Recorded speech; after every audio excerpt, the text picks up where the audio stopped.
Coucou et j'espère que vous allez bien. Aujourd'hui, on se retrouve pour une de mes recettes préférées, le curry. À chaque fois qu'on me demande qu'est-ce que c'est mon plat préféré, je ne sais jamais répondre si je préfère l'italien ou l'indien. En fait, ça dépend de mes humeurs. Et donc là, je vais faire un curry patates douces, épinards. C'est inspiré du livre de Deliciously Ella, qui est une personne que j'adore et que je trouve extrêmement inspirante. Et je vais le faire un petit peu à la Anaïs style. Et donc, je vous emmène avec moi dans ma cuisine.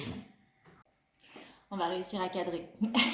La toute première étape, du coup, ça va être de couper la patate douce en rondelles pour après venir la cuire à l'eau pendant une vingtaine de minutes. À savoir que si vous n'avez pas de patate douce, si vous n'aimez pas la patate douce, ce qui m'étonnerait parce que je ne comprends pas comment vous aimez la patate douce, mais bon, les goûts et les couleurs, vous pouvez tout simplement le faire avec des pommes de terre classiques. Moi, je fais des gros bouts comme ça, c'est super bon dans les currys.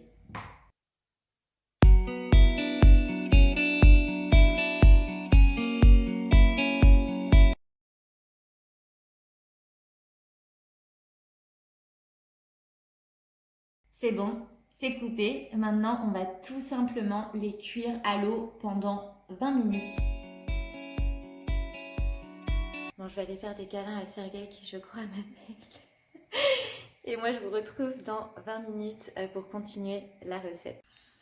Bon, pendant que mes patates douces sont en train de cuire, je vais préparer la marinade, du coup, qui va venir après continuer de cuire et vraiment réaliser le curry. Donc pour ça, il va falloir des tomates fraîches, de l'ail, du curry, du lait de coco, des pois chiches, des épinards. Ne vous inquiétez pas, vous n'avez pas besoin de tout noter au fur et à mesure. Je vais tout vous remarquer. Et donc, c'est parti. On va commencer à préparer pendant que donc, les patates douces finissent de cuire. Donc, hop. On va venir prendre des tomates.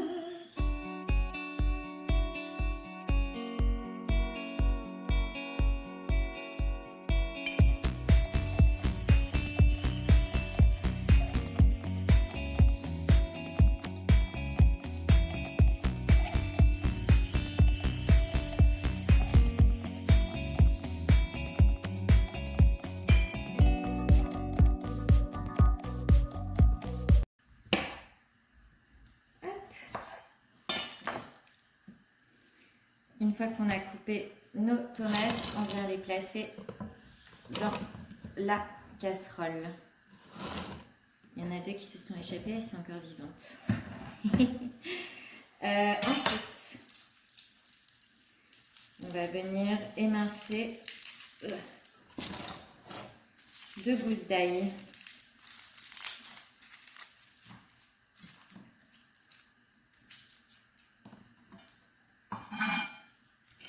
Là, je crois que c'est vraiment mon truc préféré.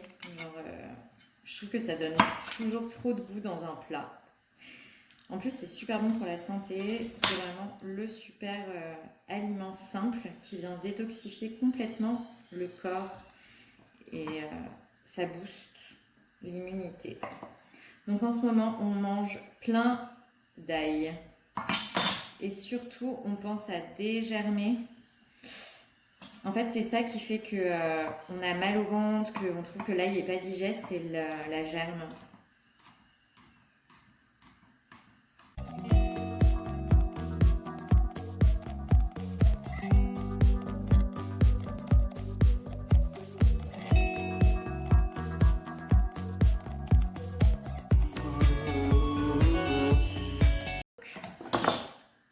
On rajoute ça du coup aux tomates.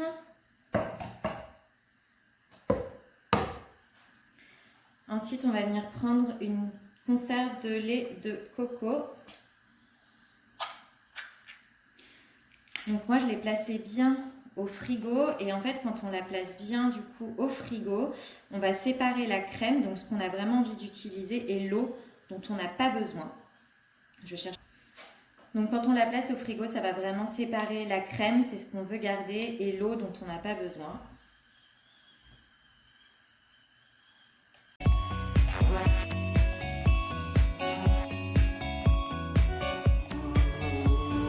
Si vous n'avez pas de conserve de coco, ne vous inquiétez pas, vous pouvez utiliser un yaourt végétal. Vous pouvez aussi utiliser de la crème en brique. Ne sortez pas exprès, vous pouvez utiliser vraiment ce que vous avez dans vos placards. Hop. Maintenant, je viens ajouter soit de la poudre de curry. Moi, je préfère la pâte, je trouve que ça a vraiment meilleur goût. Hop, on en met bien une bonne dose. Et c'est pareil, si vous n'en avez pas, vous mettez 2 cuillères à café de curry en poudre. Voilà, donc ça c'est prêt. Et maintenant, on n'a plus qu'à attendre du coup que la patate douce ait fini de cuire. On va venir la mettre dedans et on va y ajouter des pois chiches et des épinards pour faire un trop bon curry. Donc, ma patate douce est prête. Hop, ma marinade de curry est prête. Je verse la patate douce. Hop. Et je remets sur le feu. Je vous prends avec moi. Donc je vais remettre sur le feu du coup mon mélange curry, tomate, coco avec la patate douce pendant 5 minutes.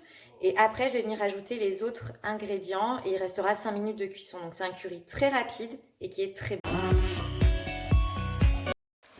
Bon, donc on reprend la été et on récapépète. Donc le curry est en train de cuire et maintenant je vais cuire du riz. Moi je vais utiliser du riz sauvage, c'est vraiment meilleur.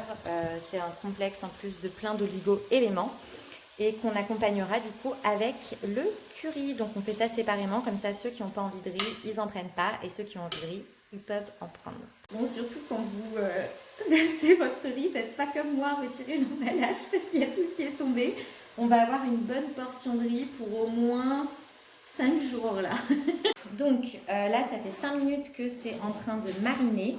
La prochaine étape, ça va être de rajouter les pois chiches et les épinards. Donc là, il y a à peu près 125 g d'épinards et 125 g de curry. Hop.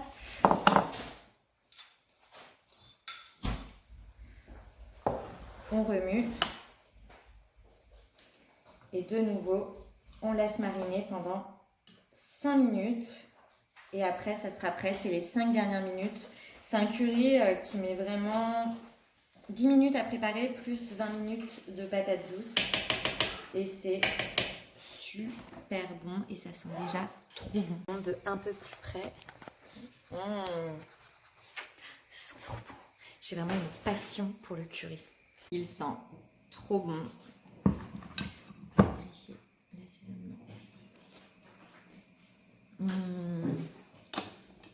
C'est vraiment le genre de plat qui est trop bon. Et c'est prêt en 10 minutes. C'est super simple à faire avec que des choses que vous avez dans les placards. J'espère que c'est une recette qui vous a plu. Bon appétit!